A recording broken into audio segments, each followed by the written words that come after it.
Morning, everyone. This is Julie from the accounting department in Traverse City. And today, what we wanted to cover was the escrow accounts. We are having some situations in the individual offices in regards to the trust accounts, and so we're trying to make it a more uniformed way of taking care of them. And I realize that not every office will have their own trust account in office, but the majority of them do. But everybody does have agents giving you trust account monies. So you will be taking part into a little bit of this anyway. What I wanted to make sure is that everybody understands what a trust account is.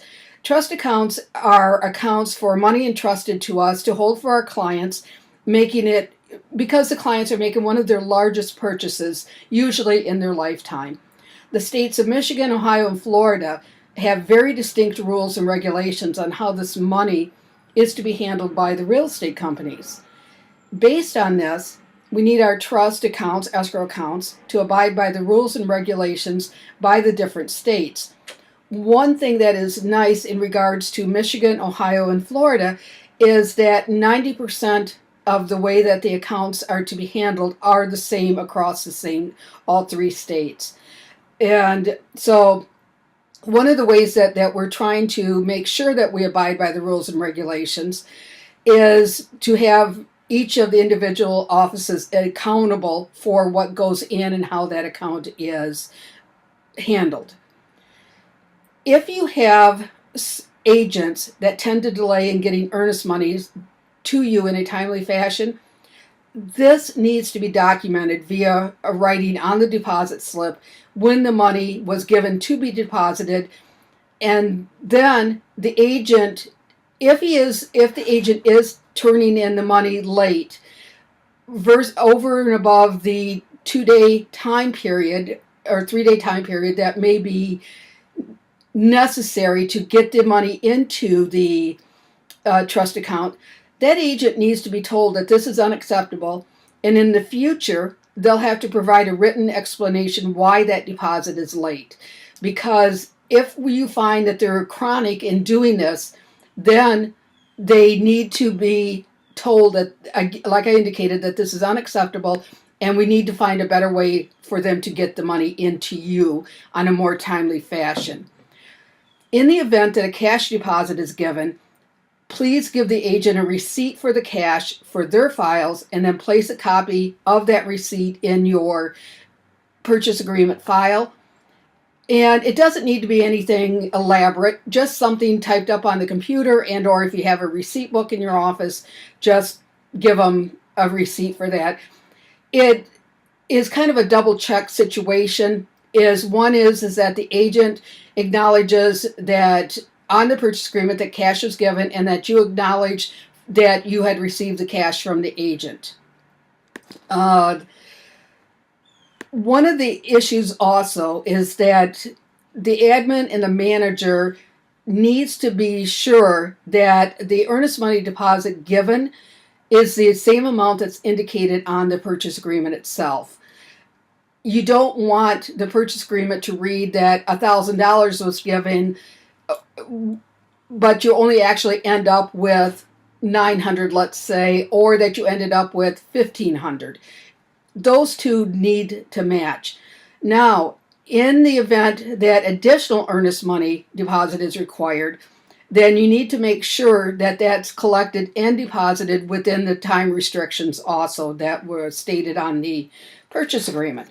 This is very important because we find sometimes this is where the agents are dropping the ball on getting when additional earnest money is required.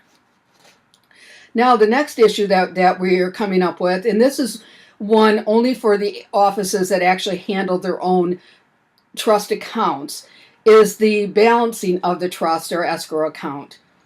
We are now requiring that all accounts need to be balanced monthly, and the proof of the account being in balance with the bank and with the monies that are actually stated in your book that they are we receive notice of this within 10 days after you receive the bank statement at your individual office.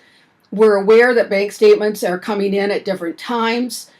So what we have chosen to do now is that starting with this this September bank statement coming up, which will be sent to you in October, that we are going to scan them and email them to the individual offices, similar to how you receive your agent statements. Now, in the event that we do not receive the notification that within that 10-day time period, that you have balanced the account, then Sue Kelly, my assistant here at the office, will be following up with you to obtain that reconciliation, or to see if you're having some difficulty with balancing it. Now, I know that a few offices, we have online banking, and that's the way the statements are produced. We are getting access to the different banks that comes into play with, and we'll pull those statements and send them on to you also. And the next issue, well, as you see up on your screen right now, there is a reconciliation sheet. Now, this is what we're hoping that will keep your escrow accounts in balance with what the agents, or the number of offers that you currently have in your trust account. As you see, you'll have a date of transaction, the address of the property, the seller and buyer's name, the amount of the deposit, the agent name, the agent's email address, and the amount of the deposit that was actually verified by the agent, because you want to make sure that the agent agrees with you that you have $100 in that trust account based on their purchase agreement. And that's the only way we absolutely know that those trust accounts are in balance. And the date the deposit that was reconciled with the bank statement. Now, one of the issues I know that we're having with offices that send their earnest money deposits into a central office is that not enough information is being put on that earnest money deposit ticket being sent, so that when it comes time to reconcile the bank statement, we may have 5 $1,000 deposits, but nothing is telling us which deposit that actually belongs to. So you do need to make sure it's very clear on that deposit ticket that which transaction that this actually goes to, so that the person reconciling the statement understands that which account to allocate that to. Now, you have to make sure also that you understand that this trust account is not a basic checking account. You do not put anything into that trust account that is not pertaining to a real estate transaction. You're not to treat it like a petty cash account. You don't pull money out of there to pay your local landscaper or anything like that. This is strictly for the trust account monies.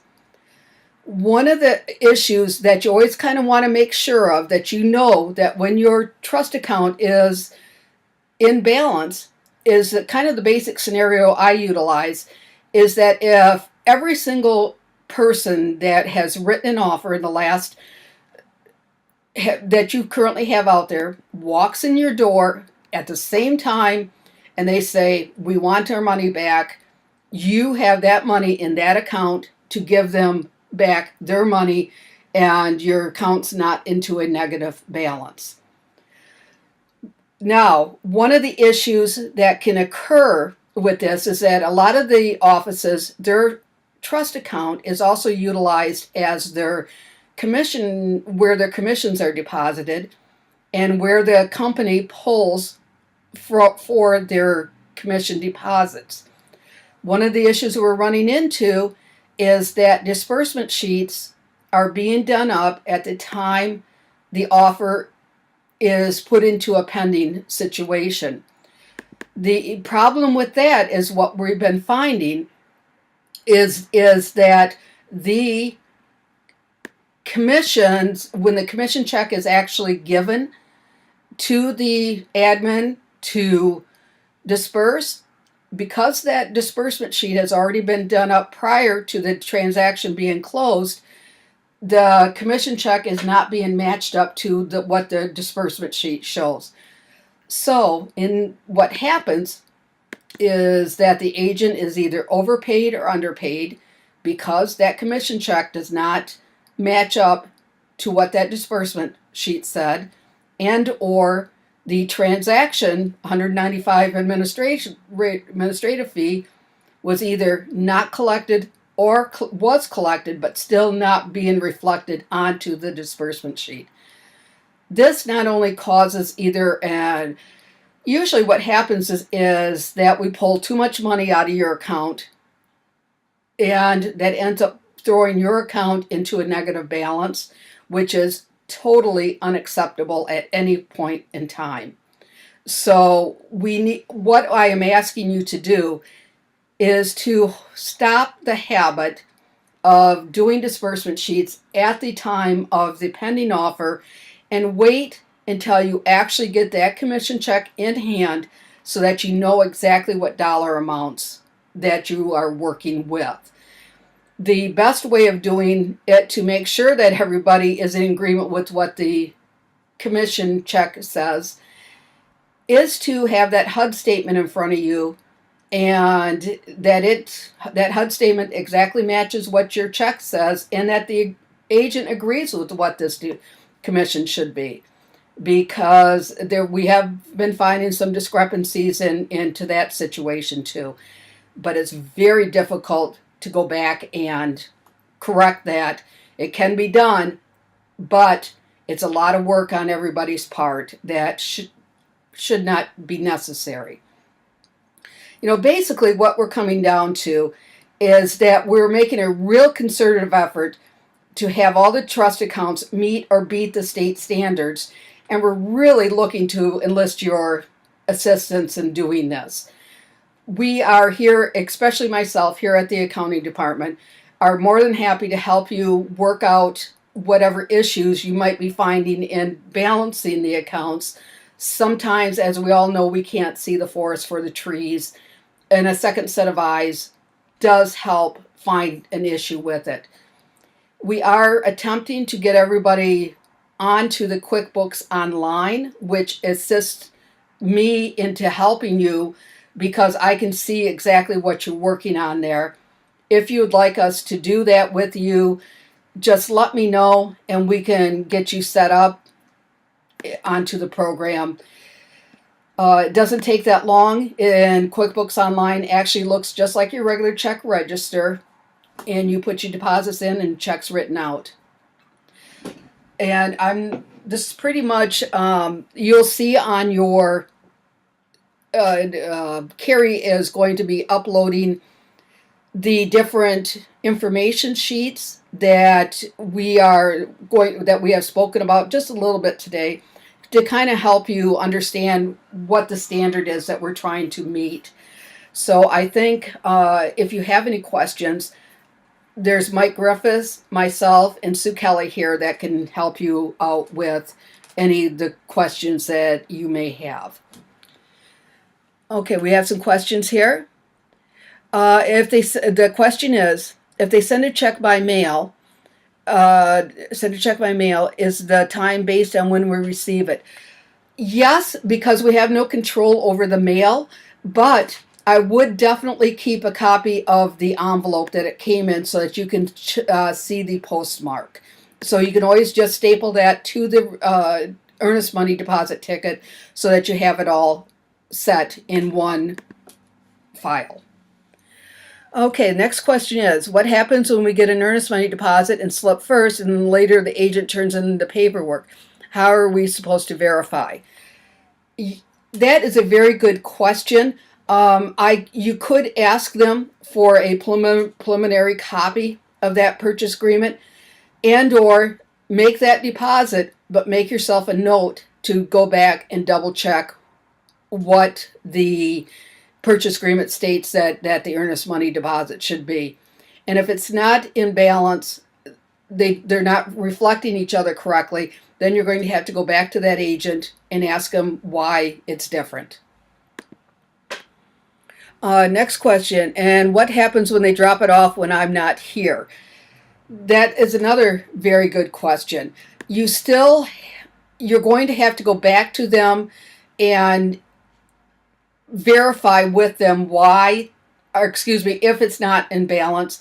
You have a 2-day time period into getting from when you receive that deposit and when you get it into the bank and or into your central location where the monies are being deposited. But we are putting the burden onto the managers and the admins to verify those deposits as soon as possible. Next question. Are we looking at being able to accept other forms of payment other than a paper check? At this point right now, one of the ways that we do accept earnest money deposits is via a wire transfer. Now, you do have to keep in mind that there is a cost to have that wire transfer come in. At this point right now, the company does not charge that cost back to the client, but if it is occurring more often, we may have to look into that situation. But if you do have a client that wants to wire transfer funds into there, please call myself or Mike Griffiths, and we will provide you with the wire transfer information. We just don't arbitrarily give it out there because we don't need our checking account information sitting out in a number of different places. Next question. Just to make sure I heard you correctly, you don't want us to process a pending deal until the property closes. We do not. You process the transaction up to the point of not doing the disbursement sheet. That's the only thing that I'm asking you not to do until the transaction is actually closed and you have the commission check in hand. Next question. Sometimes agents will give us a check to hold before the deal is accepted. Should we be noting this on our tracking sheet? I really dislike this situation. Mainly because I don't know that, I think this is kind of a gray area in regards to the state rules and regs. They don't totally cover this. I have a real issue with holding checks. And I'll tell you why is that I've seen in offices where they have a file at their desk that indicates these pending checks. Let's say that's what they'll have there.